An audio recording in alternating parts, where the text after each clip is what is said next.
Hi, Charlotte. How are you? Review the state of animal welfare in 2021. Well, in 2021, as you know, with the COVID and the pandemic, we saw some of the smaller organizations go completely out of business. We've had to do more rescue work from places like Texas and Louisiana and New Mexico.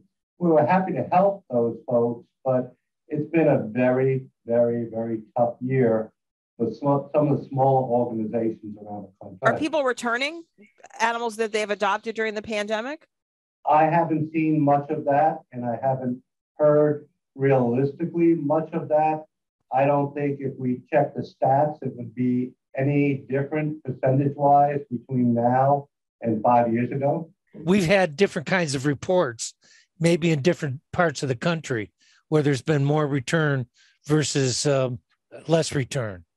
So maybe it's even regionalized. It could be, but you got to remember, and I see a lot of it now, that more and more people are working remotely. So they're home and they're keeping their pets. We know that the crisis of all of these companies going out of business or cutting their hours is because so many people are working from home. So there's no reason for them to give up that pet. Could be just a regional thing, but some of the excuses were, obviously we're not ready to have a puppy, expense, and also people want to travel more. But I also think one of the things that Mike has taught me over the years is that, and taught the people who work with him, is that, you're placing this dog in a forever home. So they do a lot of screening at Helen Woodward, and they do a lot of informative discussion about the responsibilities before, Mike and his team let dogs or cats go. Right, Mike? That's correct. I mean, it's so important. We have an obligation to place those pets in a better place than where they came from. And screening is very important. I do not, and I must emphasize this, I do not like the way things are going in the industry right now, where they're pushing to give away the pets for free and not even questioning the adopters before giving the pets. Just get the pets out of the shelter. That's the new way some of these national organizations are doing. And I will fight that every day that I can. I just can't understand how somebody that can become emotionally involved with bringing somebody in to be part of your family could cast them back again. It's beyond me that they can do that. So I am glad that you're at least recognizing that it's not as bad as what some people think it might be. Well, it's two reasons that I'm doing that. One, I don't think it's as bad as it could be. People just use whatever the headlines are. If it's allergy, well, I got to give up because of allergy. They just find an excuse. It's the same people over and over. But what concerns me more is when I was speaking at the Animal Law Symposium in Atlanta a few years ago, finding out that some, not many, but some people are getting these free pets. They're actually stabbing them, breaking their legs, the bones, so they can take them from veterinarian A to veterinarian B to veterinarian C to get painkillers. When they have enough that they can sell on the market, they'll get rid of that pet and go get another one, do it over again. We have an obligation to protect these pets.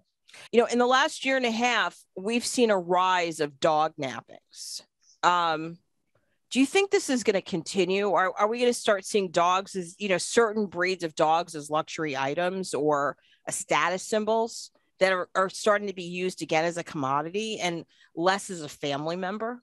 I do see more and more and read more and more about the pet kidnapping, especially the smaller breeds where they just snatch them and run.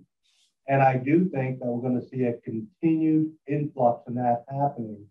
People need to be made more aware that this is taking place, and they need to do a better job of protecting their pets when they're walking them or they're leaving them in the yard. Otherwise, they're going to see this happening. And we're going to see more and more of these so-called toy breeds and everything else. We're going to see a lot more of that increase in sales, only because with people staying home, they're afraid that, oh, I can't have a large dog in my apartment. I need to get a smaller breed. So we need to educate them more on, look, if it's a 9-year-old Rottweiler, he doesn't care about the size of the place. He just wants a bed to lay on. So we just have to educate them better. If someone comes up to you and wants your dog, I mean, if you, do you have to, I have a concealed weapons permit. Am I supposed to, and I walk 4 dogs at one time. So, I mean, do I have to walk around with a gun to protect myself and my dogs? I mean, what's it going to come down to? Well, I see more and more, and it's just not with the pets, Charlotte. We both know this, but the world is changing, and it's changing at such a rapid pace, and it's very hard for us to keep up with it. More and more people are getting, and we see it, we read the news about how many more people are getting weapons and everything else. And in this day and age, those pets are so many people's children. And what would you do if somebody tried to kidnap your child? You would stop them any way you could. And if somebody's going to kidnap your pet, you're going to stop them any way you can. And we're going to see more and more of that. More people find out that this is happening. And if somebody approaches to abduct your pet, you're going to take action. And I respect you for carrying it concealed. I don't want the world to evolve to that situation. No. But we all know that we will do whatever we can to protect our own. Well, what do you predict for 2022?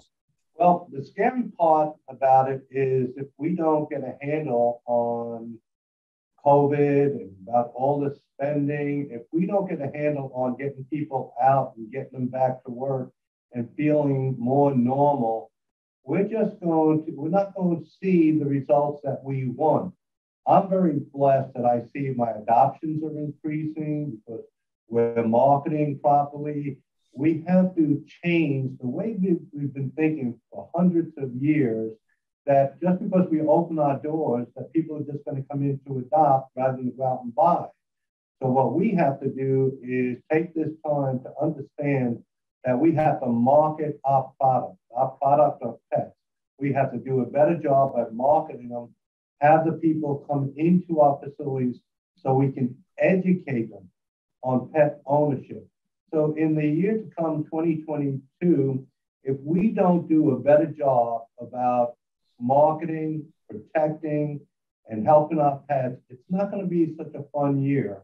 But I think if we do become better at it, I think pet world will have a better place. I also think that there's a cultural component to that, and that involves spay and neuter too. Would you agree? Totally. Can you explain? Why are we seeing so many more, like you were talking about a place in Colorado with moms and newborns and everything else? Why are we still seeing that? We have the opportunity now where people are at home and they think, okay, my pet's not going to get pregnant because I have it at home. Well, that's a false way of thinking. We know that if we really encourage people while they're home to take the time out to get their pets spayed and neutered, that we can see a very, very, very increase in the decrease of puppies and kittens. And that's what we need to be looking forward to. How can our listeners help protect animals? Find out what the problem is in their community. Talk to their shelter directors. Make an appointment to go down and talk to them. Find out what the issues are in the community and how they can get more involved. It's easy for anybody, and we know it's easy for anybody to say, I love pets. I can take a child with the capability of speech at 2 years old and in minutes have them parroting those words, I love pets. But what does that mean? Does it mean that you'll take 5 minutes out of your life to find out what's really going wrong and how you can get involved and help them? There are simple things, Dr. Fleck. I would love to see one of these big national organizations come forward and say, you know what? That every pit bull that comes in to be spayed and neutered, we'll give you $200. You want to see a big thing of spay neuter for pit bulls? Do that and you'll see a big intake of that. And it'll have nothing to do with where they were brought up or anything else. That $200 will mean something to them. But that's what your listeners could really do. Get more involved. Be a voice for pets.